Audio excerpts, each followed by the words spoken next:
Okay, so last की कुछ videos में हमने डिस्कस किया था हमारी वायरलेस के इंफ्रास्ट्रक्चर को कि कितनी तरह की टोपोलॉजीज हमारी हो सकती है।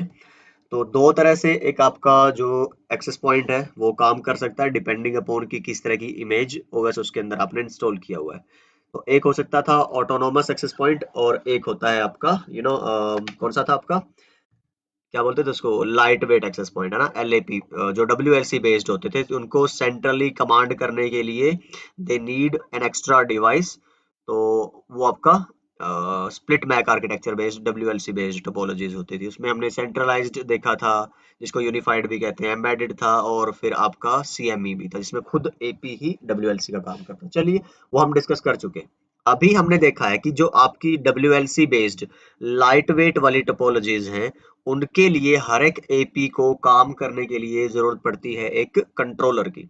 तो जैसे ही आप किसी एपी को बूट करते हो तो वो काइंड ऑफ टच फ्री होता है, जीरो टच प्रोविजनिंग बोलते हैं उसको, कि आपका कोई कॉन्फ़िगरेशन नहीं करनी। मान लो आपके पास क्या है कि ये क्या आ रहा था, अच्छा, एक डब्ल्यूएलसी है अपने पास और somehow this is your cloud जिसकी मैंने बात करी थी कि ये मेरा स्विच्ड इंफ्रा है और ये मेरा है एक्सेस पॉइंट 1। तो जैसे ही आप इसको पावर अप करोगे, बिल्कुल चाहे आपने नया भी खरीदा है, डब्ल्यूएलसी में आपने प्रोफाइल्स पॉलिसीज बना रखी है, तो सबसे पहले इसका क्या काम होगा कि ये एक डब्ल्यूएलसी को ढूंढेगा।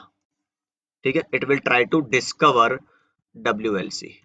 ठीक है, बूट होते ही पहले बूट होगा, डिस्कवर करेगा। अच्छा, उस टाइम पे ये क्या चेक करेगा, एक जो बड़ा इंपॉर्टेंट फैक्टर है कि आपका जो ओएस है इसके अंदर और ओएस है जो इसके अंदर वो दोनों सेम वर्जन पे होने चाहिए। अब एपी में तो आप कंट्रोल नहीं कर सकते कि भाई आप कौन सा ओएस है जब आप परचेज कर रहे हैं, पर हाँ डब्ल्यूएलसी जरूर देखेगा अपने हिसाब से कि भाई जो मुझे अपनी पॉलिसीज एंड वो सब कॉन्फ़िगर करना है तो they should be on the same release state और कोड। तो वहां पे डब्ल्यूएलसी का one of the initial task ये होगा कि अब इस पे अपलोड करे या फिर बोलो कि एपी डाउनलोड करे डब्ल्यूएलसी से जो करंट इमेज है और इंस्टॉल करे। ठीक है, मतलब they should be on the same version. चलिए जी, पहला काम ये हो गया।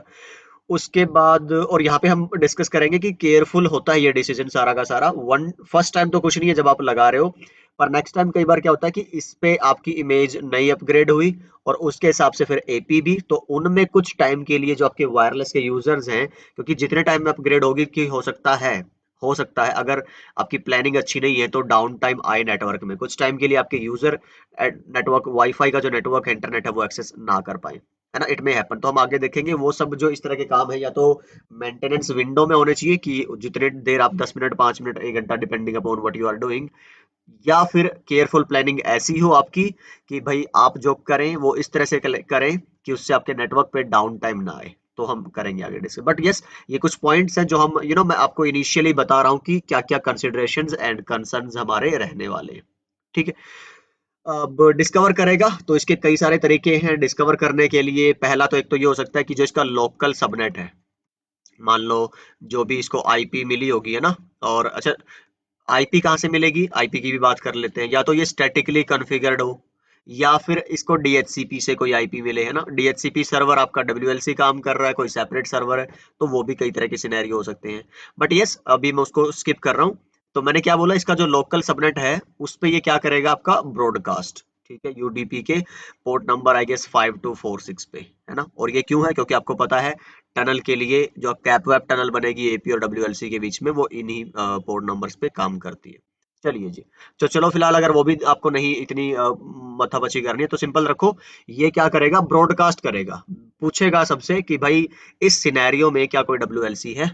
ठीक है, और ये कैसे पता चलेगा डब्ल्यूएलसी है, जब डीएचसीपी वाला याद करो, डीएचसीपी सर्वर को कैसे पता चलता था कि कोई क्लाइंट मेरे लिए रिक्वेस्ट कर रहा है, क्योंकि क्लाइंट ने जब ब्रॉडकास्ट किया था डोरा प्रोसेस, अगर आपको ध्यान हो, डिस्कवर ऑफर रिक्वेस्ट एक्नॉलेजमेंट, तो डिस्कवर मैसेज क्या होता था, ब्रॉडकास्ट क्लाइंट की तरफ से 255 पे, और इसका पोर्ट नंबर 68 ओपन हो जाता था। ऐसे ही जब डीएचसीपी कॉन्फ़िगर किया होगा उसका पोर्ट नंबर 67 ओपन हो जाता है।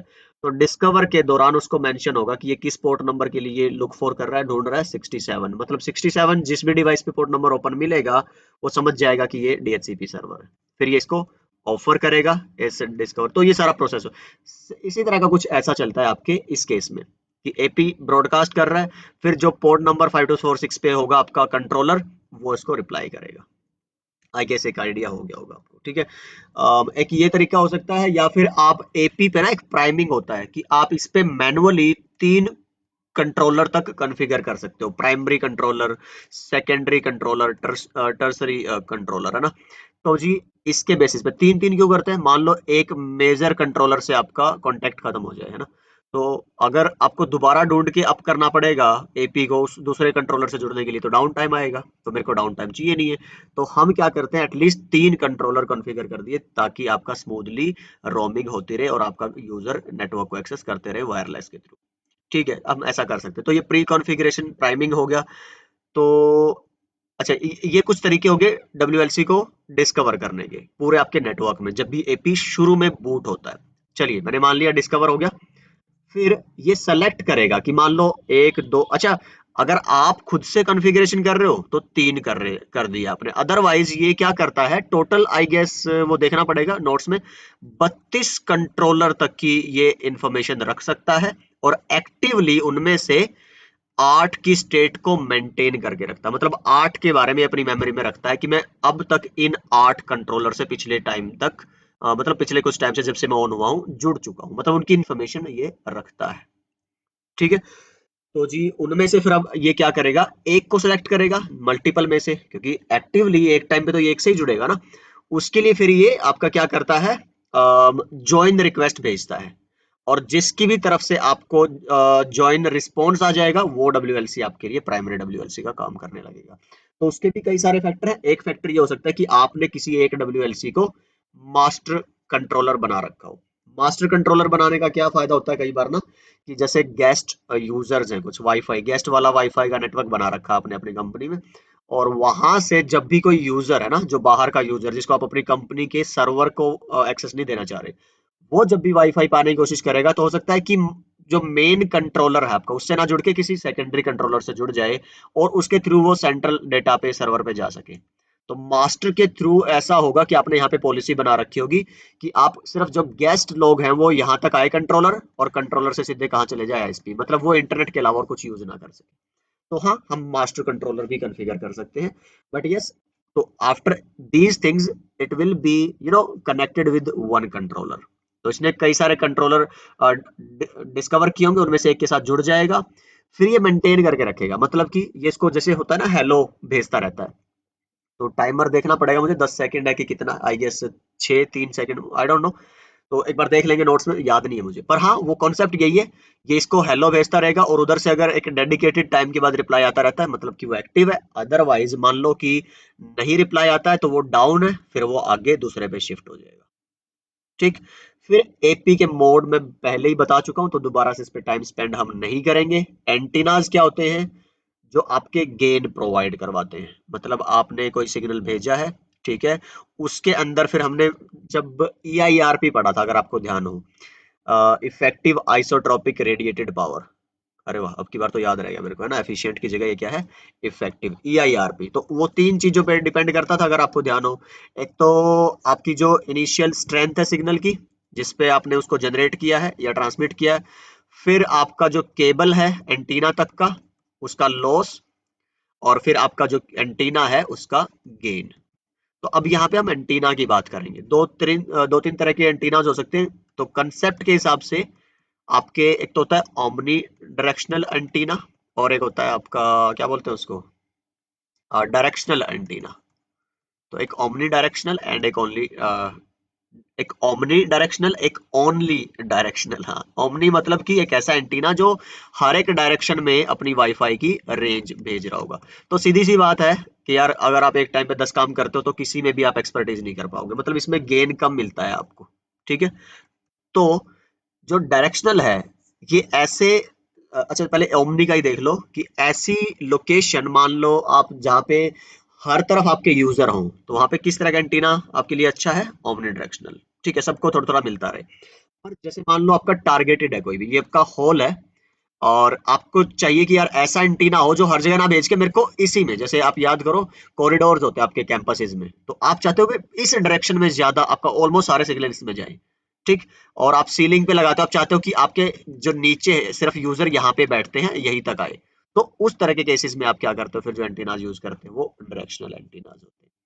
तो ओमनी डायरेक्शनल का एक एग्जांपल जैसे डाइपोल एंटीना है, जो आप घर पे नॉर्मली वाईफाई राउटर वगैरह देखते हो, उनमें जो वो दो डंडे से लगे रहते हैं छोटे छोटे से, है ना, इतने छोटे भी नहीं होते वैसे तो।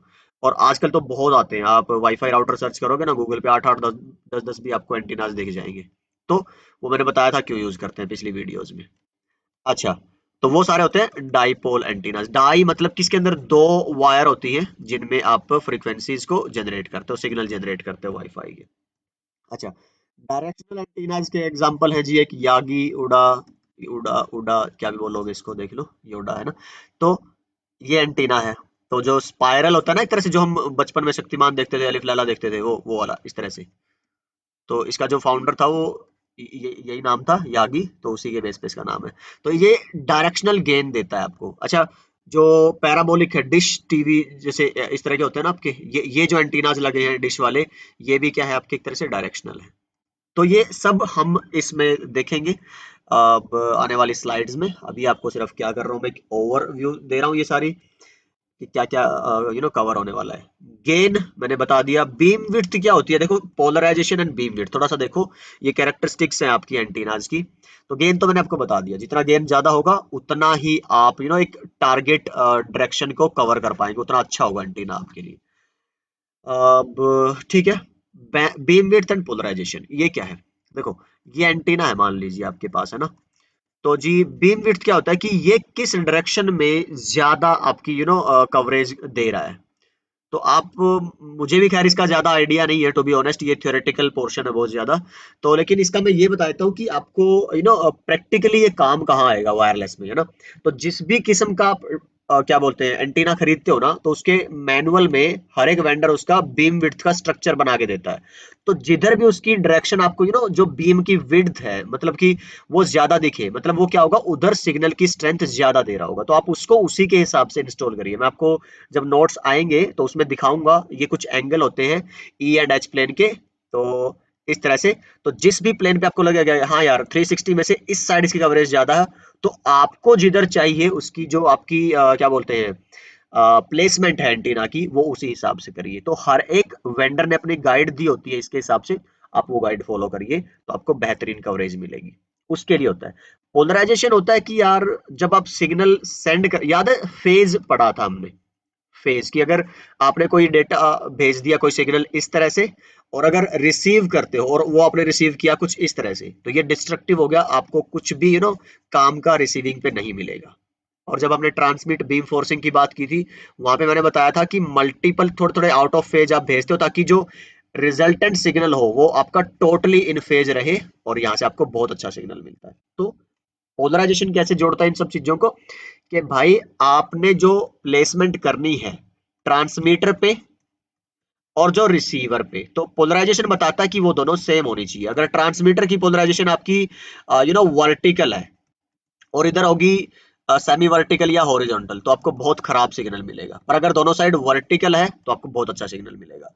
अब ये कैसे डिपेंड होता है, मान लो आपका एंटीना के अंदर से जब करंट पास करता है, उस करंट की रिस्पेक्टिव में आपकी इलेक्ट्रिक फील्ड लाइंस जनरेट होती हैं ऐसे। अब आपको इतनी फिजिक्स और उस सब का नहीं जानना है, बस आपको ये देखना है वेंडर वाइज जो आपकी पोलराइजेशन है वो वर्टिकल है या हॉरिजेंटल है, बस। और आपको वही मैच करना है ट्रांसमीटर एंड रिसीवर वाली साइड। तो आपको देखना है आपके जो रिसीवर्स होंगे उनके मोबाइल डिवाइसेस की जो लोकेशन क्या बोलते हैं प्लेसमेंट किस तरह से रहने वाली है, उसी के हिसाब से आप अपने एपीज को माउंट करोगे। तो ये प्रैक्टिकल एक जो इंफ्रा आप क्रिएट करते हो, जो वायरलेस नेटवर्क डिजाइन करते हो, उसमें ये बहुत काम आती है ये वाली चीजें। और मैंने बताया था आपको फेज के टाइम पे कि फेज और वेवलेंथ ये सब क्यों मैटर करते हैं, ये इन्हीं सब चीजों क्योंकि ये यहाँ पे जुड़ते हैं जाके। ओके, अरे यार 15 मिनट में लगातार बोल लिया। चलिए, तो I hope this video was informative to you, and अगली वीडियो से हम बात करेंगे, एंड आई गेस एक ही वीडियो में हो जाएगा शायद सारा, है ना। तो ये जो थियरी है आपको दूंगा, और कुछ ऐसा एक्सप्लेन करने का पॉइंट होगा तो वो एक्सप्लेन करूंगा। तो अपना ख्याल रखिए, सीखते रहिए, सिखाते रहिए और मस्त रहिए। Bye bye.